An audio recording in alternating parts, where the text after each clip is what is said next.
Benvidos a Historia ten voz, o programa onde viaxamos no tempo para coñecer figuras incribles que deron forma á historia. Hoxe visitamos unha era de espadas, castelos, armaduras e cabaleiros valentes.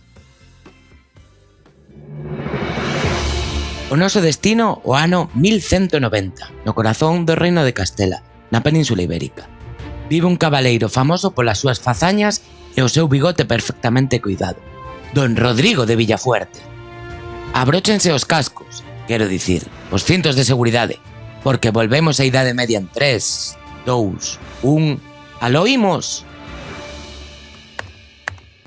Mentres a máquina do tempo quenta, permítanme que vos explique o que pasa.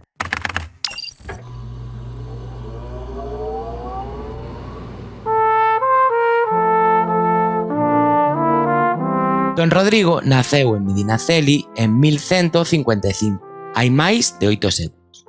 Desde neno viviu rodeado de escudos, cabalos e ese cheiro característico a ferro da forxa. Aos 7 anos comezou o seu adestramento como paxe, o que significaba que tivo que vivir no castelo do outro señor. Aos 14 anos xa era escudeiro e tras anos de traballo duro converteuse en cabaleiro. Na súa época, a Idade Media, había 3 grupos sociais principais encabezados polos reis que gobernaban por riba de todos os demais co permiso do clero. Por debaixo deles estaba a nobreza, que controlaba os territorios concedidos polos reis a cambio de lealdade e protección. E finalmente estaban os campesiños, que vivían baixo o poder dos nobres. Don Rodrigo era un cabaleiro. A vida dun cabaleiro non eran só banquetes e festas, tiña que adestrarse a diario, vixiar as terras, obedecer as ordes do señor feudal e, por suposto, estar preparado para a guerra e para os torneos.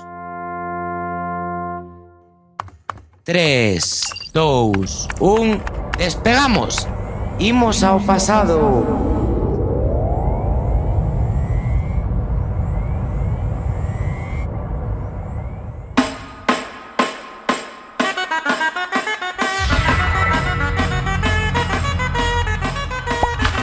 Creo que chegamos. Alí está, coa súa brillante túnica metálica. A ver se ten algo interesante que contarnos.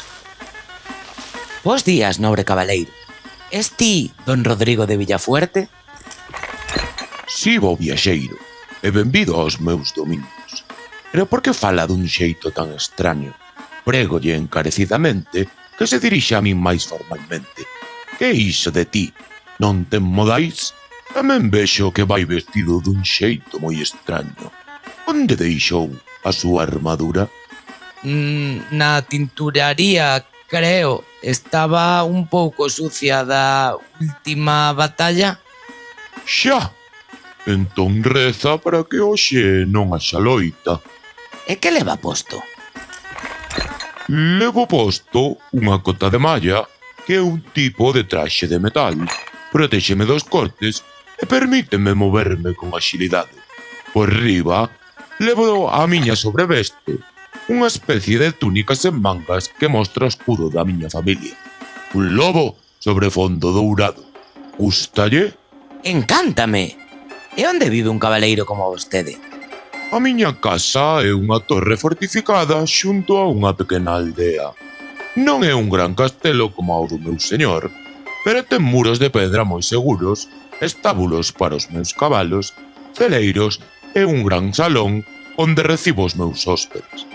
A miña familia, os meus serventes e algúns homes de armas tamén viven aquí. E que lugar ocupa un cabaleiro como vostede na sociedade? Pertenzo á baixa nobreza. Iso significa que teño terras e privilexios, pero tamén obrigas. Non son un gran señor con centos de soldados, senón un vasalo que debe servir ao seu señor feudal e protexer aos campesiños que traballan os meus campos. Falando diso, como é a súa relación co seu señor feudal? É unha relación de lealdade e servizo mutuo. El concédeme terras e protección. Eu xuro lealdade a el e sirvo na guerra cando el me ordena. E cos campesiños? Con eles é diferente. Traballan as miñas terras e a cambio debo protexelos dos bandidos e invasores. Tamén debo asegurarme de que teñan o que precisan para vivir. Entón, vos, os cabaleiros, non pagades un soldo aos campesiños. É moi sinxelo. Poden vivir nas miñas terras e cultivalas, e despois darme unha parte desa colleita ou dos animais que crían. Entendo. Outra cousa que esperta a miña curiosidade. Cal foi a súa fazaña máis importante como cabaleiro? Oh, encántame contar esta historia.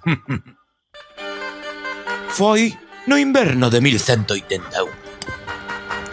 Unha caravana de mercadores foi atacada por un grupo de bandidos no bosque de Valdeor, preto das miñas terras. Os ladróns fuxían con tecidos, especias e mesmo un cargamento de campás para unha nova igrexa. Con só 5 homes seguimos as súas pegadas na neve e, ao amencer, emboscámolos nun estreito paso. Recuperámolo todo. E para darlles exemplo, obrigamos aos bandidos a devolverlle as campás ao propio paro. Desde entón, din que ningún ladrón se atreve a chegarse a Medinaceli. É certo que non é unha fazaña tan famosa como as do cabaleiro Rodrigo Díaz de Vivar, a quen chamaban o Cid Campeador, pero para o meu pobo era tan importante como gañar un batalla. Ponse os pelos de punta só de pensalo. Que medo! Sodes moi valentes. Na miña vida cotiá non adoito vivir situacións así, como moito unha discusión por unha pelota no patio. E como é un día normal para vos, cando non hai guerra nin bandidos? Sempre comezo con rezos ao amencer. Despois adéstrome coa miña espada e lanza. A aptitude física é fundamental na miña profesión. Despois diso, comprobo as terras. Que os muiños funcionan, que as colleitas medran, que ninguén roubou ovellas. Ás veces, hai preitos ou disputas entre os campesiños que teño que resolver. E pola tarde dedícome á caza ou ao adestramento. E cando hai un torneo preto, estou ali. Nunca perdo ningún. Que cansazo! Nunca para! E os nenos, que fan mentres tanto? Na aldea, os nenos axudan canto antes, facendo o que poden. As nenas aprenden a cociñar coas súas nais e tamén a coser ou a coidar da casa e dos animais. E os nenos traballan cultivando os campos ou no taller do seu pai. E cando van á escola? Só algúns nenos van á escola, os máis afortunados. Adoitan ser os fillos das familias máis ricas. Algúns nenos e nenas tamén aprenden en mosteiros onde os monxes lles ensinan a ler e a escribir. Que curioso! E cal diría que é o máis difícil de ser cabaleiro? A incerteza da guerra. Nunca sabes cando o teu señor te vai chamar para loitar. Pode ser en pleno inverno ou en plena colleita. Sempre hai que estar preparado. Por suposto. Ninguén anota esas cousas no calendario. Imagínao. Cal é o máis divertido? Os torneos, sen dúbida. Montar a cabalo a galope coa lanza preparada é como voar. Hai outra cousa que esperta a miña curiosidade. De onde veño, decatámonos do que pasa na nosa cidade e no resto do mundo grazas ás noticias. Tedes algunha maneira de saber o que pasa ao vosso arredor? Por suposto que sí. Por unha banda están os comerciantes que viaxan de feira en feira e contan o que viron noutras terras. Tamén están os peregrinos que fan o camiño de Santiago. Veñen de toda Europa e contan historias de Francia ou Inglaterra. E temos mensaxeiros que transmiten anuncios oficiais de reis e señores. Como podes ver, tamén sabemos o que está a suceder ao noso redor. Poderíame falar entón de algunha noticia recente importante que lle chegou aos seus ouvidos? Onte mesmo, escoitei a un comerciante dicir que en Inglaterra o seu rei, Ricardo Corazón de León, se está a preparar para ir a Terra Santa para loitar nas cruzadas. Din que é valente como poucos e que en Francia xa están pensando en unirse a él. Este cabaleiro é un home moi importante. Corazón de León. Que nome tan xenial. Don Rodrigo, Se tivese que resumir a súa filosofía nunha frase, cal sería? Cumprir as promesas vale máis que 1000 batallas. Vou lembrar esa, encántame. Don Rodrigo, non lle vou quitar máis tempo, xa que está claro que é un cabaleiro moi ocupado. Moitas grazas por esta fascinante entrevista. Márchome con ganas de saber moito máis sobre esta época cativadora. Hoxe coñecemos a don Rodrigo de Villafuerte, un cabaleiro castelán do século XII, que nos contou como se formou desde a infancia, como era a súa relación co seu señor feudal, os campesiños, onde vivía e como funcionaba a sociedade na súa época. Un home que sabía que a honra é máis forte que o aceiro.